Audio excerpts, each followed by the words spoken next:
Matt Ward is a South Australian singer and songwriter who has released 2 albums that have reached #1 on the ARIA Country charts, Heartland and If I Was in Dallas Tonight. His latest album is The Long Way Home, and it is released ahead of Matt heading to the Groundwater Country Music Festival on the Gold Coast in October and probably doing many other shows as well. Hi, Matt.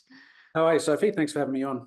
It's great to talk to you again. And The Long Way Home is a really lovely album. And listening to it, initial listenings, letting it waft over, trying to get a sense of the themes, both musically and lyrically.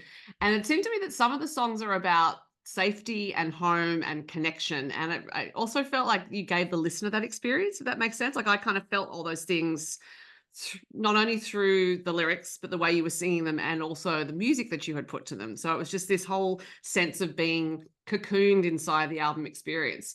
So I'm wondering if you started with an intention for what you wanted to convey on the album. No, I didn't. So I think each one of my albums thus far, I write from a point of experience and a point of expressing my emotions and feelings and stories of other people that I've come across. And then as I start to record the album, start to record the songs, it's amazing how that theme sort of emerges. Okay, yeah, there's a lot of songs here about home and about love and about the journey to find that contentment in home. And I guess at the time that I was writing, I was finding, I've moved to regional South Australia, south of Adelaide, a place called Clarendon.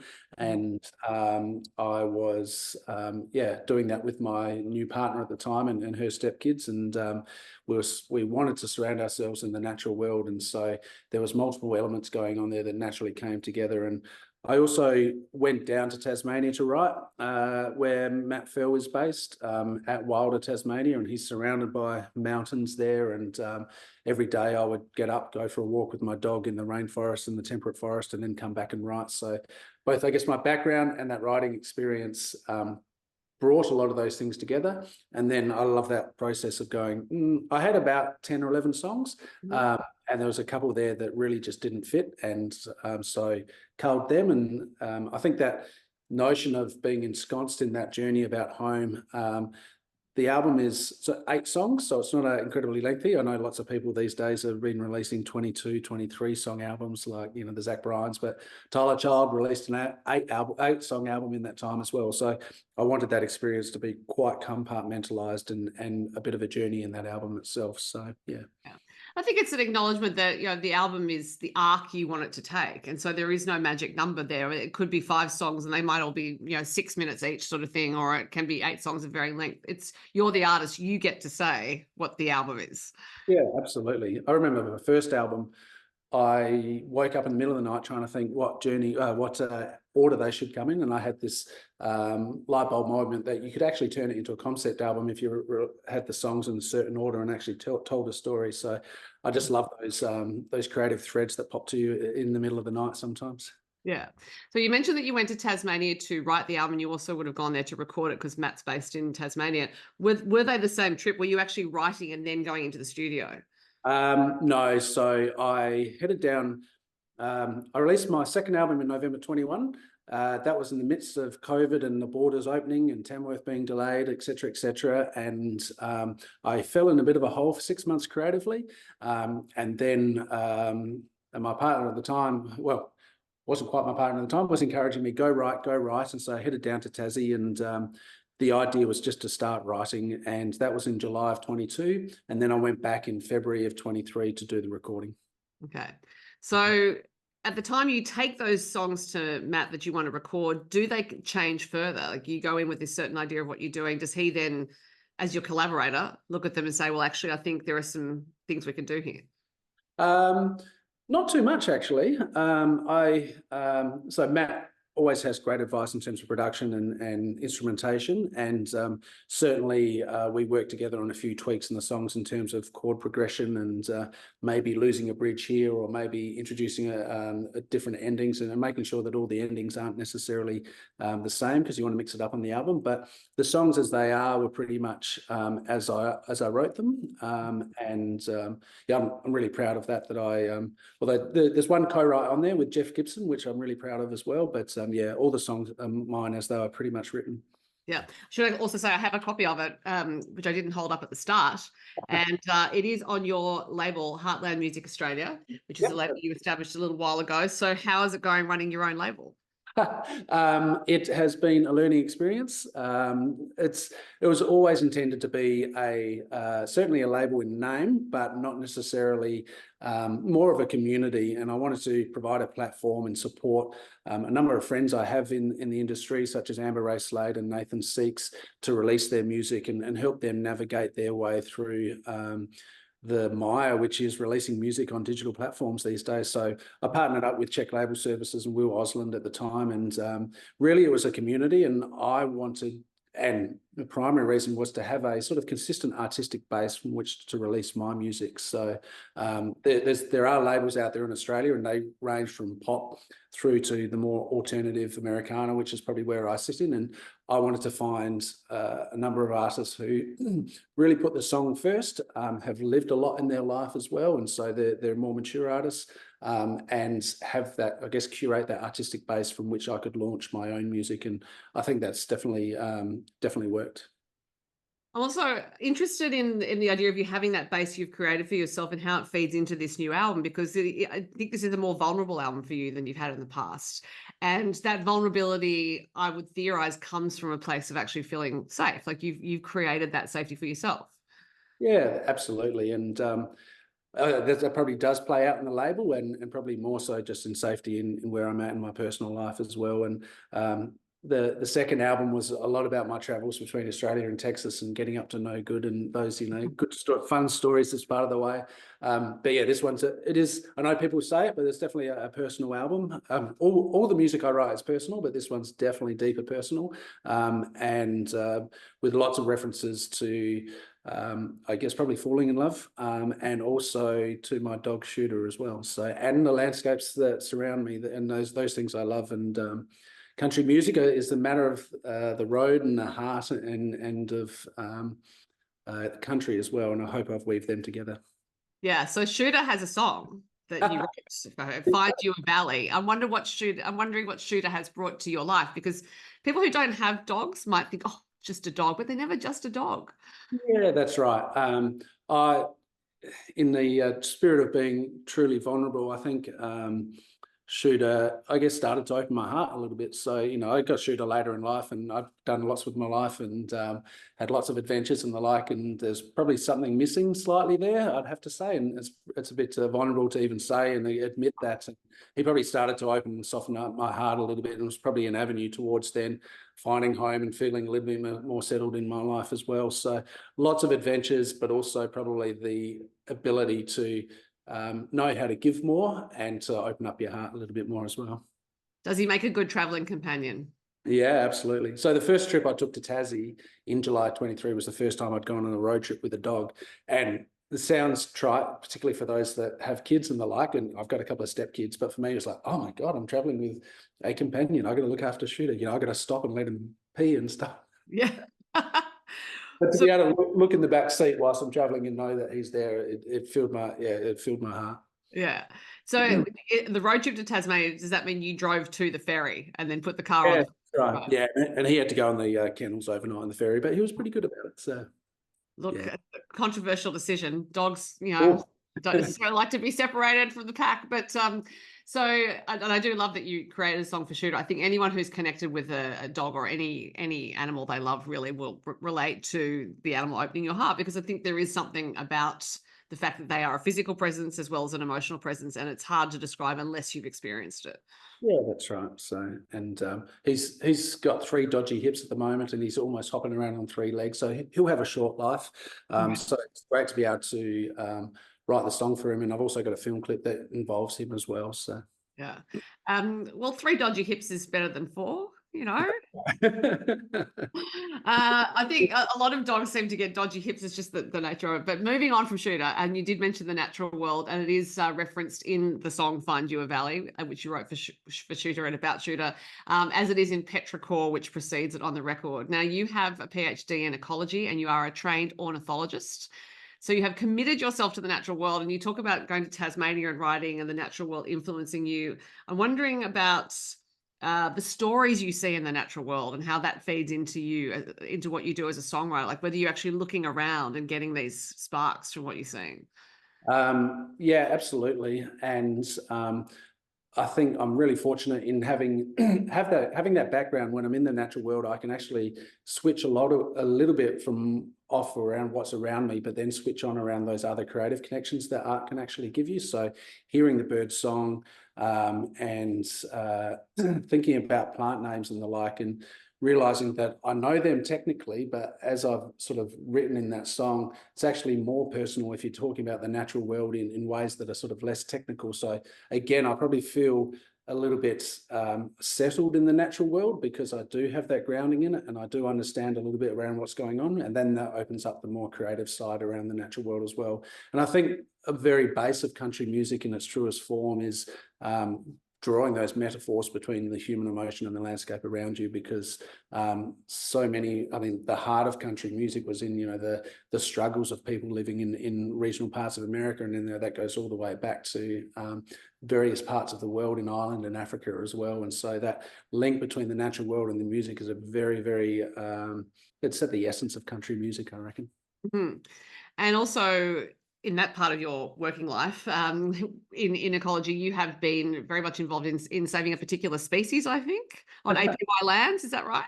Yeah, when I first started working in this area, I was working up in the APY lands, which is Anangal Pitjantjatjara Yankunytjatjara lands, and there was a species of black-footed rock wallaby, which is called waddle in Pitjantjatjara. And we work with the traditional owners and First Nations groups to get their support and their consent to start a captive breeding population in the zoo, and then we reintroduce them into areas of the APY lands. One of the most important things was that we created ranger positions, and so that started in 2006, and it's now still going, and it's one of the longest running First Nations for threatened species and wildlife management success stories in Australia. So I'm not quite as involved anymore in that particular project, but I do work with First Nations on the far west coast of South Australia in management of national parks. So yeah, I'm really privileged to have that background, and they love country music, and so many of the old Jilpies, which is the old men out there, they grew up on Slim Dusty and they were cowboys themselves. So yeah, right. So it seems to me that you do have this kind of, no, I wasn't not gonna say patchwork, but actually a tapestry of involvement in Australian life in a lot of ways. Whether it's the storytelling, songwriting, or the stories of the land actually being embedded in the land. So has that been the case for pretty much all of your life? I'm first of all, I have to say I'm really privileged to have been able to do that. I was fortunate enough to be able to go to university and various things to get some of these experiences and have the studies. So, but then I guess through that and a grounding probably in my old man's shoe store and mum and dad's shoe store, which they ran, and my grandfather and great grandparents, a work ethic as well. And so never been afraid of hard work, and I've never been afraid of a challenge. And for some reason, I've always been drawn to challenges, probably because I had things instilled in me growing up in terms of that work ethic and trying to succeed. And then that has led, I guess, to the ability to have these opportunities, meet regional communities.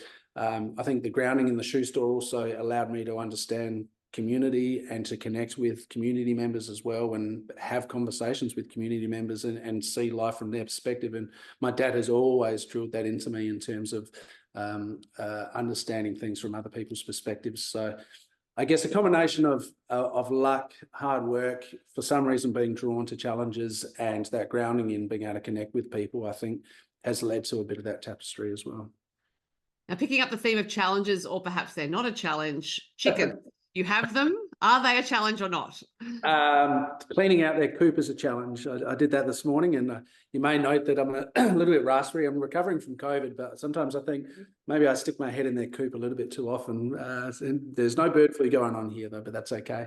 We've got 10 chickens, and they're producing about a dozen and a half eggs every 2 days. And so my stepkids are selling them to teachers at their school, and a couple of people have bought the album and have inadvertently paid the delivery fee, even though they live fairly close. So the album's coming with a couple of chickens as well. So yeah. I was about to ask, are you just having a lot of omelets? But no, you're I, selling. and definitely eating eggs plenty as well. So So you mentioned that there was one track written with Jeff Gibson, and it is the final track, Holding On to You, which was inspired by your sister and your brother-in-law's story as their son died of a rare genetic condition. And I can only imagine that trying to assimilate that into your life before it comes to a song is quite a process. So I'm wondering how that filtered down for you, like how long it took, and actually that responsibility of telling that story, how you felt that. yeah, it's the second song I've written around this theme. I had one on my first album called Heartland, which was the song was What I Should Do Now.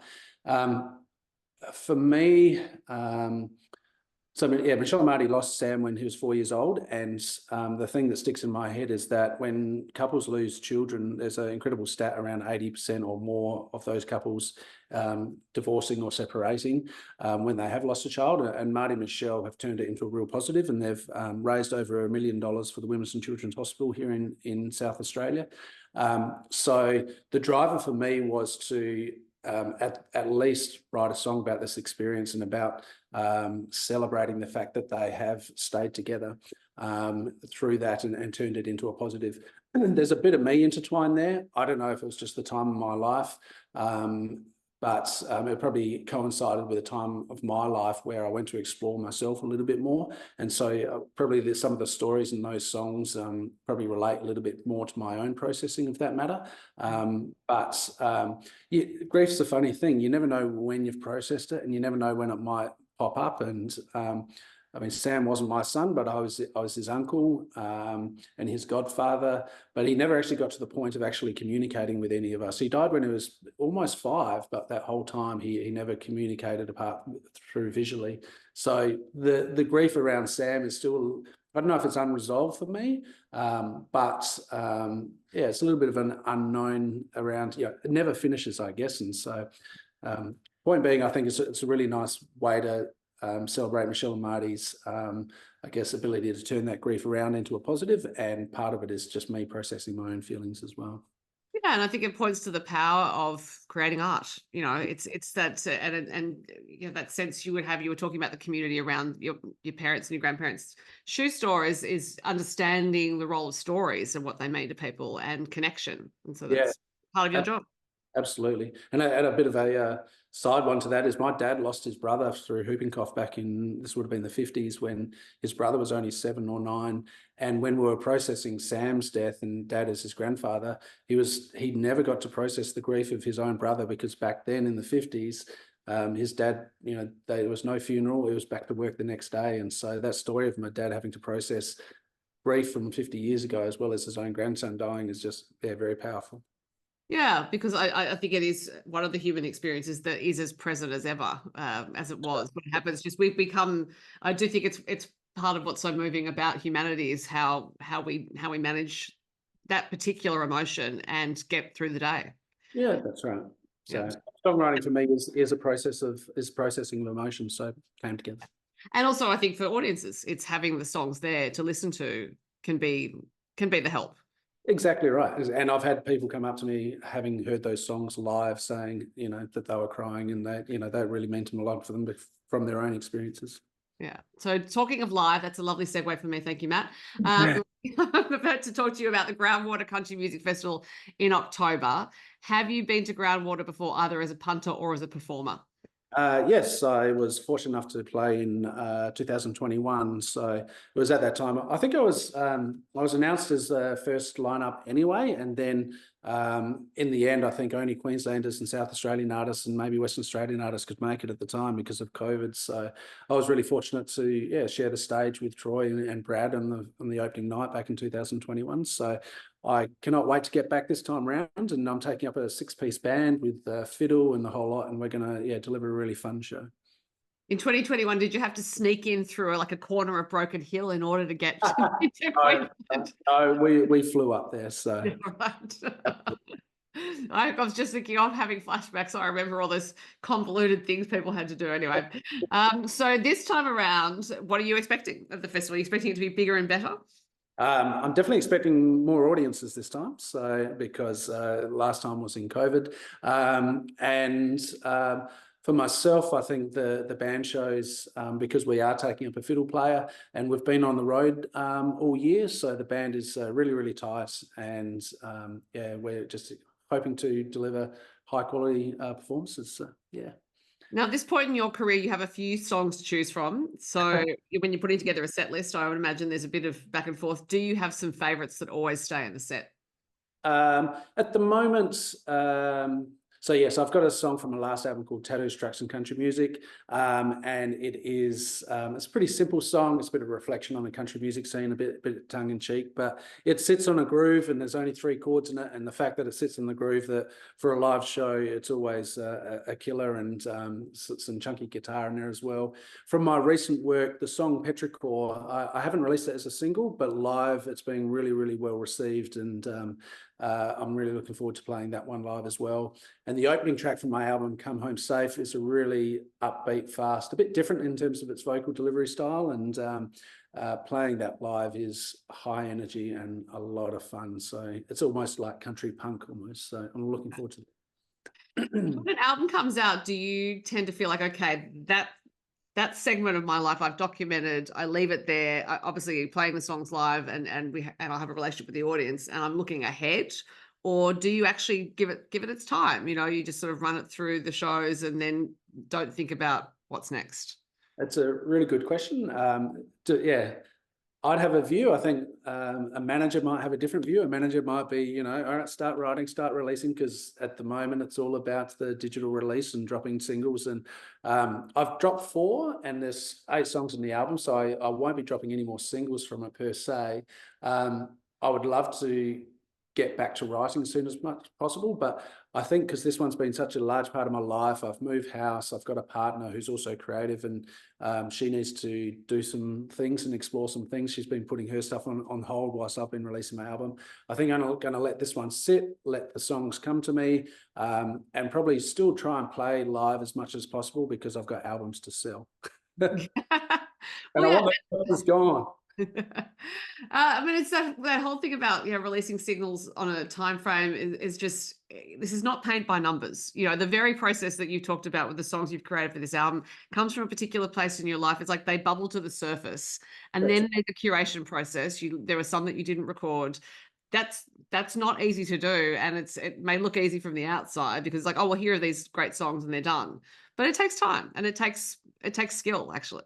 Yeah, and a lot of project management, and probably the most draining part is thinking, you know, the social media side of things. So, because unless you're doing that, or unless I've been emailing everyone who bought an album over the last 2 albums, I've been emailing them personally to say, would you like to follow up and buy an album? So you just have to do all those threads. And yeah, once some of that project management side is gone, I'll be relieved as part of that. But you look at the really successful artists, such as, you know, for the Fannies of the world, Fanny Lumsden, I mean, just works so hard and always promoting her album. And you know, the album that she had last year, Hey Dawn, is still, you know, up there in terms of what she's promoting, and the alignment with her art and social space as well. So that gives a bit of a mark in terms of the life that you can continue to give these albums. Well, I'll hold it up one more time. The Long Way Home. This is your album. People can find it at your shows. They can find it at Groundwater Country Music Festival, and when you are playing around. It is a wonderful piece of work. Matt, thank you so much for talking to me about it. Awesome. Thanks for having me, Sophie.